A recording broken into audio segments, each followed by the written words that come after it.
goes in, fitting goes on. Simple as that, guys.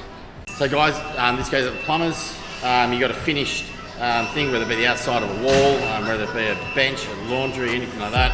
You got 40mm pipe. You need to upsize that to say a 50mm. Same thing again. Quick change.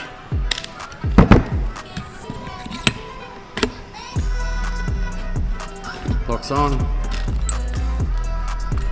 Using that Holesaw as your guide.